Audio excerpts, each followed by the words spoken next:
think ironically over the next 3 years, one of the most interesting places making money, starting a business, was within sports cards. Well, I don't think people understand that sports cards are about to become a cultural phenomenon again. Out of one for the record books, a Mike Trout rookie baseball card just sold for $922,500. That is the most money somebody's ever paid for a modern day baseball card. There has been a renewed interest during this pandemic into collecting old things, and that includes baseball cards. Yeah, lots of folks are cleaning out their closets, hoping to make a huge profit off those rookie cards. In fact, one card is about to make a former Hawaii man very rich. What would have you done if you had $60 in your pocket back in summer 2019? You probably would have spent it on a video game, a nice skateboard, or maybe some fast food like me.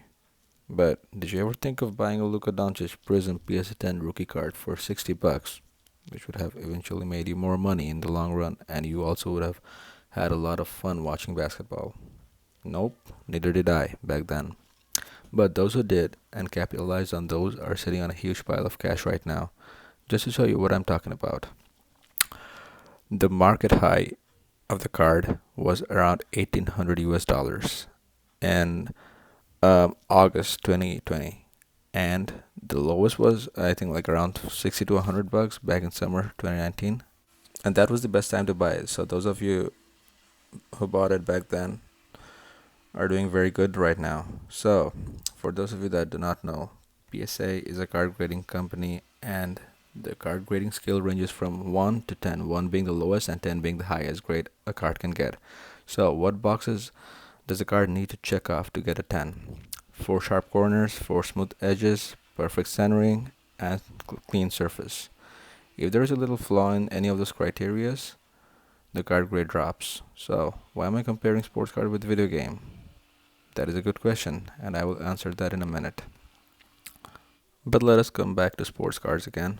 Sports card collecting is a fun hobby. I personally collect Kobe Bryant and LeBron James in basketball, and Cristiano Ronaldo in soccer. I buy, sell, and trade cards, and I think it is a really good side hustle to do while in college. However, I do not think that I will ever sell my personal collection unless I fall on hard times. Let's hope that does not happen. So before I dive into the video game market, I want to share a little clip from an interview of Gary Vaynerchuk.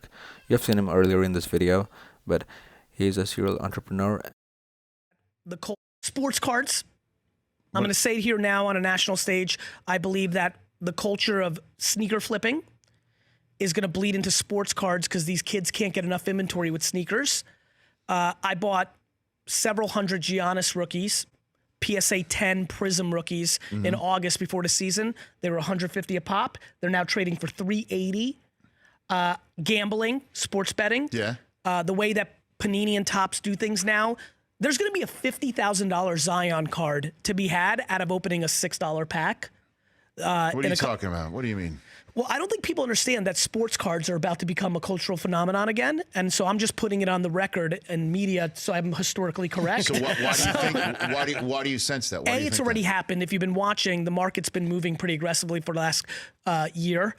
B, 3 theories. 1, sneaker flippers are running out of inventory, and you can go buy, like I am right now, thousands of De'Aaron Fox rookie cards if you believe he's a player.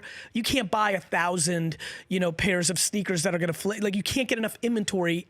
And so a lot of these entrepreneurs that are in the sneaker culture love sports and are going to do the sports card thing. That's 1. 2, sports gambling and betting. In the background, you have Luka playing. Right now, there are $5,000, $7,000, $10,000 Luka cards selling, not listed, selling on eBay. And those cards were pulled out of a $3, $4 pack of Prism basketball cards. Once people understand that, I think people are going to get their gambling fix out of opening cards. I don't think most people know that there's going to be several $10, $20, $30,000 Zion cards to be had out of $4 or $5 packs. That's like a lottery ticket. That's better than a lottery ticket because there's other cards. And third, 43-year-olds, 48-year-olds that grew up in the prime years of sports cards now have 5, 6, 7, 8, 9-year-olds. Yeah. And the same reason toys reboot every 30 years, G.I. Joe, Strawberry Shortcake, I believe that sports cards 87 to 93 was a cultural phenomenon. And now those people are going to relive it.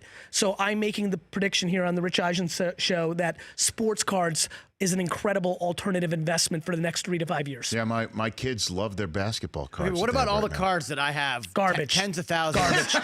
No, Garbage. from the 90s, Garbage. from the early 90s. Me too. I have millions. Garbage. Yeah. Why are those garbage? Because there was too much supply, not enough demand. Right. So, look, maybe you were smart and bought 86, 87 Fleer basketball, and that has all the rookies in it, and that's an incredible set. But what most people have, 87 Topps baseball, Right.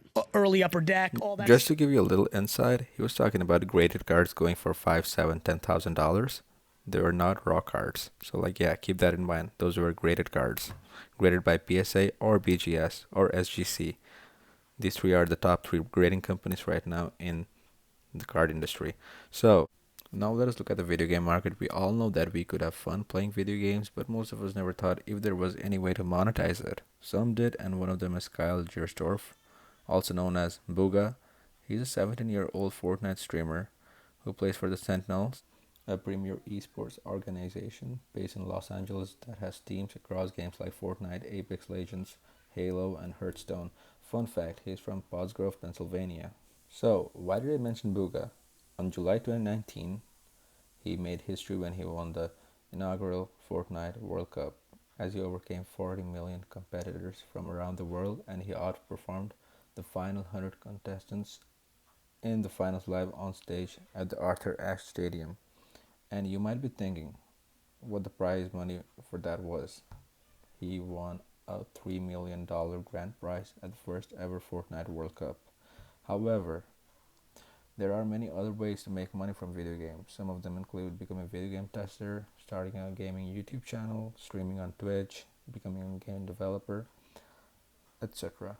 Since we're talking about Fortnite, let's put it this way. In 2018, Fortnite made $2.3 billion with the majority of earnings coming from in-game purchases of skins and dances that offer no in-game advantage. The global gaming market was valued at $152 billion in 2019 and is expected to reach a value of $257 billion by the year 2025. On the other hand, the sports card industry is worth about $5.4 billion as of June 2020 and is still growing. So here are some sports cards you should look into, as their prices are fairly low because it is off-season for the NBA. LeBron James, Giannis, Trae Young, Luka. I think these are the safe bets. And if you're into soccer or you want to learn more about the sport, here are some cards and stickers you should look into, as the FIFA World Cup very soon and the 2026 World Cup will be hosted in the US. I see a big opportunity with these cards in the future. So the players you should look into are Cristiano Ronaldo, Lionel Messi, Kylian Mbappe, Neymar Jr. And if we're looking into young prospects, I would say Ansu Fati, Rodrigo, and there are many more. So I hope you enjoyed this presentation. Feel free to contact me if you have any questions about sports cars at Durden Sports Cars on Instagram. Alright, that was it. Thank you so much.